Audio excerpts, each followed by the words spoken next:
తీవ్రమైనటువంటి పోటీ ఎదుర్కొంటున్నారు. కొద్దిమంది ఓటమి చవిచూడబోతా ఉన్నారు. ఇందులో ముఖ్యంగా మనం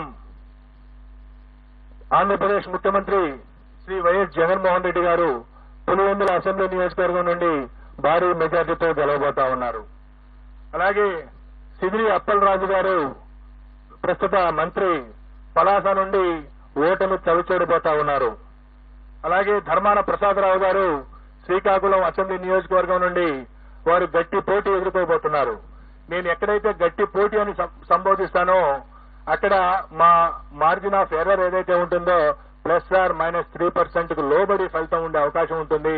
కాబట్టి +or-3% ఉన్న దగ్గర నేను గట్టి పోటీ అని సంబోధించడం జరుగుతుంది. అలాగే పీడిక రాజన్న దొర సాలూరు అసెంబ్లీ నియోజకవర్గం నుండి గెలుపొందబోతా ఉన్నారు. అలాగే బొత్స సత్యనారాయణ గారు ప్రస్తుత మంత్రి, మాజీ పిసిసి అధ్యక్షులు, చీపురుపల్లి అసెంబ్లీ నియోజకవర్గం నుండి మంచి మెజారిటీతో గెలుపొందబోతా ఉన్నారు.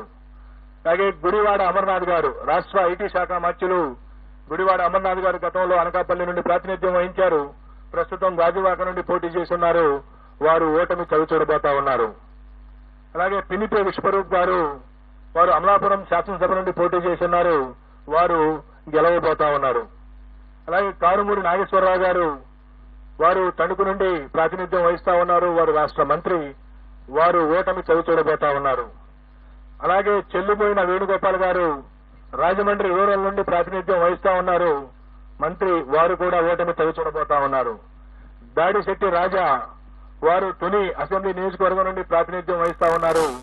వారు గెలవబోతా ఉన్నారు. అలాగే కొట్టు సత్యనారాయణ రాష్ట్ర దేవాదాయ ధర్మాదాయ శాఖ మంత్రులు వారు తాడేపల్లిగూడెం నుండి వారు పోటీ చేసి ఉన్నారు. వారు ఓటమి చవిచూడబోతా ఉన్నారు. అలాగే శ్రీమతి తానేటి వనిత ప్రస్తుత ఆంధ్రప్రదేశ్ యొక్క హోంశాఖ మంత్రులు వారు గోపాలపురం నుండి గెలవబోతా ఉన్నారు స్వల్ప ఆధిక్యతతో. అలాగే జోగి రమేష్ గారు ప్రస్తుత రాష్ట్ర మంత్రి. వారు పెనమలూరు నియోజకవర్గం నుండి గతంలో పెడన నియోజకవర్గం నుండి శాసనసభ్యులుగా ఉన్నారు. ఈ ఎన్నికల కోసం పెనమలూరు నుండి పోటీ చేశారు. వారు గట్టి పోటీ ఎదుర్కొనబోతా ఉన్నారు. అలాగే అంబటి రాంబాబు గారు గుంటూరు జిల్లా ఇప్పటి పల్నాడు జిల్లా సత్తెనపల్లి నియోజకవర్గం నుండి ప్రాతినిధ్యం వహిస్తున్నారు. రాష్ట్ర జలవనరుల శాఖ మంత్రులు. వారు గట్టి పోటీ ఎదుర్కొనబోతా ఉన్నారు. అలాగే శ్రీమతి విడుదల రజని గతంలో చిలకలూరుపేట నియోజకవర్గం నుండి ప్రాతినిధ్యం వహించారు. ప్రస్తుతం గుంటూరు పశ్చిమ నియోజకవర్గం నుండి పోటీ చేస్తున్నారు. వారు గట్టి పోటీ ఎదుర్కొంటున్నారు. స్వల్ప తేడాతో ఓటమి చవిచూసే అవకాశం ఉంది. శ్రీ మేరుగ నాగార్జున గారు గతంలో గుంటూరు జిల్లా వేమూరు నియోజకవర్గం నుండి ప్రాతినిధ్యం వహించారు. ప్రస్తుతం ప్రకాశం జిల్లా సంతనూతలపాడు నుండి పోటీ చేస్తున్నారు. వారు గట్టి పోటీ ఎదుర్కొంటున్నారు. వారు స్వల్ప ఆధిక్యతతో గెలిచేటువంటి అవకాశం ఉంది. అలాగే ఆదిమూలపు సురేష్ గారు గతంలో విద్యాశాఖ మంత్రిగా, పట్టణాభివృద్ధి శాఖ మంత్రిగా పనిచేస్తున్నారు. వారు ప్రస్తుతం కొండేపి అనేటువంటి నియోజకవర్గం నుండి పోటీ చేస్తున్నారు. వారు స్వల్ప ఓట్ల తేడాతో ఓటమి చవిచూసే అవకాశం ఉంది. అలాగే కాకాని గోవర్ధన్ రెడ్డి గారు ప్రస్తుత రాష్ట్ర వ్యవసాయ శాఖ మంత్రులు సర్వేపల్లి నుండి పోటీ చేస్తా ఉన్నారు. వారు గెలిచేటువంటి అవకాశం ఉన్నది. అలాగే బుగ్గన రాజేంద్రనాథ్ రెడ్డి గారు ఆర్థిక శాఖ మంత్రులు. వారు కర్నూలు జిల్లా డోన్ నుండి ప్రాతినిధ్యం వహిస్తా ఉన్నారు. వారు గెలిచే అవకాశం ఉన్నది. అలాగే కె అహ్మద్ బాషా గారు రాష్ట్ర ఉప ముఖ్యమంత్రి కడప అసెంబ్లీ నియోజకవర్గం నుండి పోటీ చేస్తా ఉన్నారు. వారు ఈ ఎన్నికల్లో స్వల్ప ఆధిక్యతతో గెలిచే అవకాశం ఉన్నది. శ్రీ పెద్దిరెడ్డి రామచంద్రారెడ్డి గారు సీనియర్ మంత్రివర్యులు పొంగనూరు అసెంబ్లీ స్థానం నుండి ప్రాతినిధ్యం వహిస్తా ఉన్నారు. వారు ఈ ఎన్నికల్లో భారీ మెజార్టీతో గెలిచేటువంటి అవకాశం ఉన్నది. అలాగే శ్రీమతి ఉషశ్రీ చరణ్ అనంతపురం జిల్లా పెనుగొండ నుండి పోటీ చేస్తా ఉన్నారు. వారు అతి స్వల్ప తేడాతో ఓటమి చవిచూసేటువంటి అవకాశం ఉన్నది. అలాగే గుమ్మనూరు జయరాం గారు వారు వైఎస్ఆర్ కాంగ్రెస్ పార్టీ వైఎస్ జగన్మోహన్ రెడ్డి గారి మంత్రివర్గంలో మంత్రిగా ఉంటూ సీట్ల సర్దుబాటులో వైఎస్ఆర్ కాంగ్రెస్ పార్టీ నుండి బయటికి వెళ్లి తెలుగుదేశం పార్టీలో చేరి అనంతపురం జిల్లా గుంతకల్లి నుండి పోటీ చేయడం జరిగింది తెలుగుదేశం పార్టీ అభ్యర్థిగా. వారు గుంతకల్లి నుండి ఓటమి చవి చూడనున్నారు. అలాగే శ్రీమతి ఆర్కే రోజా ప్రముఖ సినీ నటి అండ్ మంత్రివర్యురాలు వారు చిత్తూరు జిల్లా నగరి నియోజకవర్గం నుండి ఓటమి చవి చూడబోతా ఉన్నారు.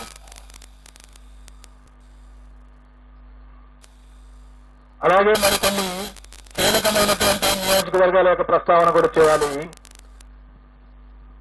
అచ్చెన్నాయుడు గారు తెలుగుదేశం పార్టీ యొక్క రాష్ట్ర అధ్యక్షులు, ఆంధ్రప్రదేశ్ అధ్యక్షులు, వారు టెక్కలి నియోజకవర్గం నుండి స్వల్ప ఆధిక్యతతో విజయం సాధించబోతా ఉన్నారు. అలాగే వల్లభనేని వంశీ గత 2 సంవత్సరాలుగా కొన్ని వివాదాల కారణంగా ప్రముఖంగా వార్తల్లో వ్యక్తిన వ్యక్తి గన్నవరం నుండి శాసనసభ్యుడిగా ప్రాతినిధ్యం వహిస్తా ఉన్నారు. ఈసారి కూడా వల్లభనేని వంశీ గన్నవరం నుండి గెలుపొందనున్నారు.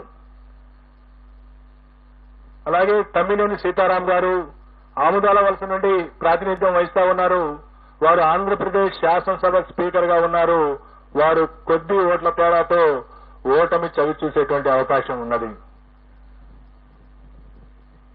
అలాగే రఘురామకృష్ణరాజు గారు, కనుమూరి రఘురామకృష్ణరాజు గారు ప్రస్తుతం నర్సాపురం నుండి ఎంపీగా ఉంటూ ఇటీవల తెలుగుదేశం పార్టీలో చేరి ఉండి నుండి శాసనసభకు పోటీ చేయడం జరిగింది. వారు ఉండి నుండి గెలుపొందబోతా ఉన్నారు. అలాగే బూడి ముత్యాల నాయుడు గారు, వారు ప్రస్తుతం ఆంధ్రప్రదేశ్ ఉప ముఖ్యమంత్రిగా ఉన్నారు. వారు అనకాపల్లి నుండి, గతంలో వారు మాడుగుల నుండి శాసనసభ్యులుగా ఉన్నారు. ఈ ఎన్నికల్లో అనకాపల్లి నుండి పార్లమెంటు సభ్యులుగా పోటీ చేస్తున్నారు. వారు భారతీయ జనతా పార్టీ అభ్యర్థి సీఎం రమేష్ చేతిలో ఓటమి చవిచూడనున్నారు. అలాగే వైఎస్ఆర్ కాంగ్రెస్ పార్టీ యొక్క ముఖ్య నాయకులు శ్రీ విజయసాయి రెడ్డి గారు, వారు నెల్లూరు పార్లమెంటు నుండి పోటీ చేయడం జరిగింది. వారు నెల్లూరు పార్లమెంటు నుండి ఓటమి చవిచూడబోతా ఉన్నారు. రాష్ట్రంలో హోరాహోరీ పోటీ జరిగినటువంటి పార్లమెంటులో Amalapuram. It's not defeat that defines you. It's how you bounce back. Reach your impossible. Lenovo Legion. ID, no preservatives. Wow, అమ్మమ్మ, అచ్చం నువ్వు చేసినట్టే. భారతదేశపు నంబర్ 1 ఇడ్లీ దోశ బ్యాటర్ ప్రతిరోజు తాజాగా తయారు చేయబడుతుంది. ID made with love. గత 5 సంవత్సరాల నుండి ప్రతిపక్షంలో ఉన్న కారణంగా గత ఎన్నికల్లో 2019 శాసనసభ ఎన్నికల్లో చరిత్రలో ఎప్పుడు లేని విధంగా 10% మించినటువంటి ఓట్ల తేడాతో ఓడినటువంటి కారణంగా పొత్తు తప్పదు అని తెలుసుకున్నటువంటి పార్టీ నాయకత్వం జనసేన పార్టీని పొత్తులోకి ఆహ్వానించడం, ఆ తర్వాత కూడా గెలుపుకు కేవలం జనసేన మాత్రమే కాదు, మరొక బలమైనటువంటి రాజకీయ పక్షం యొక్క అవసరం ఉన్నదని తెలుసుకుని భారతీయ జనతా పార్టీతో కూడా చివరి వరకు పొత్తు కోసం ప్రయత్నం చేసి భారతీయ జనతా పార్టీని కూడా పొత్తులో కలుపుకున్నటువంటి పరిస్థితిని రాష్ట్ర ప్రజలందరూ చూశారు. ఒకవైపు ఈ రాష్ట్ర ముఖ్యమంత్రి వైఎస్ఆర్ కాంగ్రెస్ పార్టీ అధ్యక్షుడు వైఎస్ జగన్మోహన్ రెడ్డి సంక్రాంతి నాటికే అభ్యర్థుల్ని 90% మందిని ప్రకటించేసి నియోజకవర్గాల వారీగా, జిల్లాల వారీగా, ప్రాంతాల వారీగా సిద్ధం వంటి సభలను ఏర్పాటు చేసుకుని ప్రజల్లోకి పోతా ఉంటే ప్రతిపక్ష కూటమి సీట్ల సర్దుబాటు, ఆ సీట్లలో ఏ అభ్యర్థిని నిలబెట్టాలి అనేటువంటి విషయంలోనే ఆల్మోస్ట్ నామినేషన్స్ వరకు ఆగినటువంటి పరిస్థితిని మనం చూశాం. అదే కాకుండా గత 5 సంవత్సరాల్లో కరోనా కాలాన్ని తీసివేయగా మిగతా కాలంలో ఈ రాష్ట్ర ప్రభుత్వం అవలంబించినటువంటి నూతన విధానాలు, వాలంటీర్ వ్యవస్థ ద్వారా ప్రతి ఇంటి గడప వద్దకు ప్రభుత్వ సేవలను చేర్చడం ఏదైతే ఉందో, ఇది నేను గతంలో కూడా చెప్పాను. ఈసారి ఎన్నికల్లో అది కీలక పాత్ర పోషించబోతా ఉంది. 71% మంది గ్రామీణ ప్రజానీకం ఉన్నటువంటి ఆంధ్రప్రదేశ్ లో ఏ గ్రామంలోనైనా సరే ప్రభుత్వం ద్వారా ఏదైనా పథకం లబ్ధి పొందాలన్నా, ప్రభుత్వానికి సంబంధించినటువంటి ఏదైనా సంక్షేమ అభివృద్ధి కార్యక్రమం పొందాలన్నా ఆ గ్రామ స్థాయి నాయకుడి దగ్గరకో మండల స్థాయి నాయకుడి దగ్గరకో వెళ్లాల్సినటువంటి పరిస్థితి. ఈ వాలంటీర్ వ్యవస్థ ద్వారా ఆ పరిస్థితి నుండి మార్పు తీసుకొచ్చినటువంటి వైరాన్ని ఈ రాష్ట్ర ప్రజలు అభినందించారు. ఏ ప్రభుత్వ పథకం కావాలన్నా, ఏ ప్రభుత్వానికి సంబంధించినటువంటి ప్రయోజనం జరగాలన్నా వాలంటీరే ఇంటి దగ్గరకు వచ్చి సేవలు అందించేటువంటి ఒక వినూత్న కార్యక్రమం ఈ రాష్ట్ర ప్రజల్లో ఆత్మగౌరవం పెంచింది అనడానికి ఏమాత్రం సందేహం లేదు.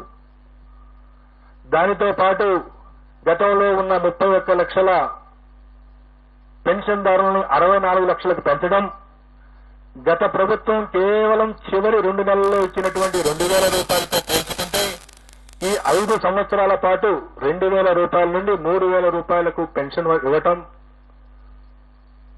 దీంతో పాటు గ్రామ సచివాలయ వ్యవస్థ ద్వారా అనేక రకాల ప్రభుత్వ ప్రయోజనాలను మన గ్రామం వద్దకే తీసుకొచ్చారనేటువంటి భావన గ్రామీణ ప్రాంత ప్రజల్లో పెరగడం, వీటన్నిటికి మించి ప్రతి 2 నెలలకు 3 నెలలకు మహిళల ఖాతాల్లో ప్రభుత్వం జమ చేస్తున్నటువంటి వేలాది రూపాయలు గ్రామీణ ఆర్థిక వ్యవస్థ విషయంలో గ్రామీణ ప్రజానీకం ఆర్థికంగా వారికి వెసులుబాటు కల్పించే విషయంలో ఈ ప్రభుత్వం విజయం సాధించింది. ఈ ప్రభుత్వానికి సుమారుగా